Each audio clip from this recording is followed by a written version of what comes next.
Hello everybody and welcome to another episode of the Ideal Video Blog. I'm your host Wade Fisher, coming to you here from the studio. Had a tremendous show at Beef Cattle Short Course last week. Got to see everybody that we enjoy talking to there and all the cattlemen and producers. A lot of education that they provide there. I think Texas A&M University does a tremendous job with that, with bringing people in to speak, guys that are proficient in their industry to teach everybody how they can do better on their operations. If you missed last week's blog, we had Dr. Temple Grandin on, who was the keynote speaker there, an amazing lady, and has done tremendous things for the ag industry as a whole. But this week, I have a special treat for everybody. This is something that while we were down there getting this footage, I was actually shaking. I was so excited about this. But when we were in Wharton talking to Rachel a couple of weeks ago, we slid over to Hungerford to the J.D. Hudgins Inc. office. J.D. Hudgins is one of the top 10 cattle producers in the United States. Those guys do a tremendous job with everything. They take marketing to a new level. They have a lot of overseas as well as foreign markets that they market their genetics to. They all started back in the early 1900s, and then in the late 1930s, during the Depression, came to acquire a bull that has just been synonymous with quality in that breed. His name was Manso.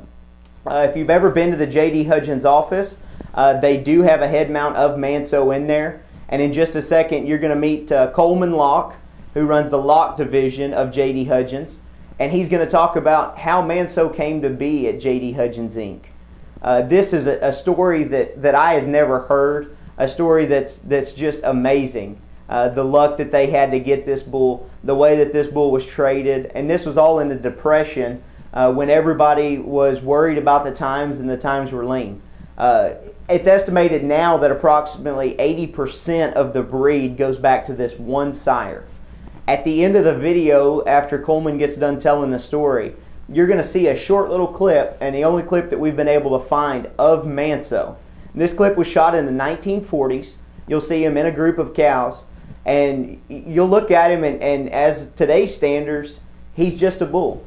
But he set today's standards. He is today's standards, and he's what you think about when you think of Brahman cattle. Here's Coleman Locke. I'm standing by the bull Manso. Manso is an icon in the Brahman business, and we at one time here at J.D. Hudgins said that we estimated that, well, actually we said that ABBA, the Brahman Association, estimated that probably 75% of all the Brahman cattle in the country went back to Manso. I would probably estimate today that 95% of the purebred registered Brahman cattle in the world go back to this old bull. Manso was born in 1926 on the Sartwell Brothers Ranch at Palacios, Texas. And they sold this bull to a lady who lived near Francitas and Leward, Texas. And she was breeding this bull to commercial cattle. She came here to Hungerford in 1932 and told my grandfather, Walter Hudgins, that she had this really great Brahman bull, but that she had used him to the point that she was almost going to have to start breeding him back to his own daughters, and she really hated to do that. So at that point, she decided to replace the bull as best she could. And she asked my grandfather, Walter Hudgins, if he would trade her another bull for Manso. Now, think back to what was happening in 1932. We were in the midst of the Great Depression, and times were really tough, and Walter Hudgins had a great number of Brahman bulls, and I'm sure if he had a great number of Brahman bulls that he had a large feed bill that he needed to pay. So he had lots of bulls. The last thing he really needed was another Brahman bull. He needed some good old-fashioned United States dollars. But he was nice to the lady and listened to her and told her the best thing she could do would be to take that bull and send him to the packer and bring the money up here and select a bull, and he'd help her as best he could. So he sent her home, and she called back the next year and was so insistent that he just had to come look at this really great Brahman bull that she had.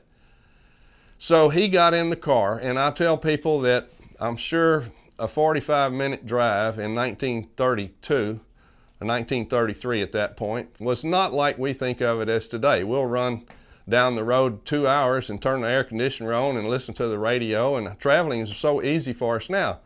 But when we think of what he had to do to go down there just to look at that bull, it was a pretty good expedition. It was probably pretty nice of him to do that. But when he got there, he was so impressed with the bull that he saw that he traded Mrs. Gale 4 Brahman bulls for Manso. Now, all my life I heard this same story, and I've heard it told in different ways. I heard that he traded her 1 bull for Manso even. I've heard that he traded 2 bulls, 3 bulls, and 4 bulls, and I never really knew the true answer to that. And I guess it really didn't matter. But one day we had some visitors here at the ranch, and I was telling this story to these folks. And we had at that time a lady that worked here for 50 years, and this was probably the 49th or 50th year actually of her service here. Her name was Freddie Douglas. Many knew LaRue Douglas, who was a great showman and herdsman. This was LaRue's ex-wife, and she had been here that long and knew just about everything that had gone on here. So she interrupted me. She said, well, I know the answer to that. It's 4. And I said, well, how in the world do you know? Because I knew she wasn't here at that time. So she just reached over to a file cabinet, opened a drawer, and pulled out an envelope. Now, I had a great aunt, Eola Barter, who originally kept the records here on the ranch. She set up the record-keeping system and did all the records when they started raising Brahman cattle first. And she had a few trademarks. One was that she used an ink pen. I guess this was in the days before ballpoints were invented. And she used purple ink. So all of our old records are done in ink pen and purple ink. Another thing that we note is that during those tough times, they didn't waste a fresh piece of paper for everything they wanted to write down. They'd save an envelope or a scrap of paper that they had. And she had written on the back of a letter, the envelope that a letter came in, at the top it said, bulls traded to Mrs. Gale for Manso. And she had 4 numbers written there. So Freddie pulls this out, shows this to me. She said, here, this proves that that's what went on. It was 4 bulls. And I said, well, that's pretty interesting, but let's just check that out. Now here at the ranch, in our record keeping system, we have 2 big black books that stay in the safe. One of them has every bull that was ever raised and branded here. One has every heifer that was ever raised and branded here. So I got the bull book out, and I looked these 4 bulls up individually. Written beside each number of each bull was a note, traded to Mrs. Gale for Manso. So I just guess I proved the story at long last after hearing it a number of ways that those 4 bulls were actually traded to Mrs. Gale for Manso. And so Manso came here in 1933, lived here 10 years and bred cattle, and died in 1943, the year before I was born. So I never got to see Manso. But we do have we have some old movies, a little bit of Manso, which have been transferred to video.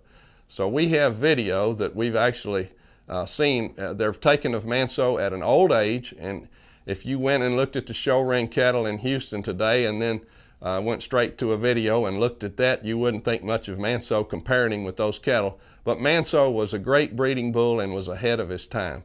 A very gentle bull, a moderate bull, but evidently had the potential to make a tremendous mark on the Brahman cattle in the world.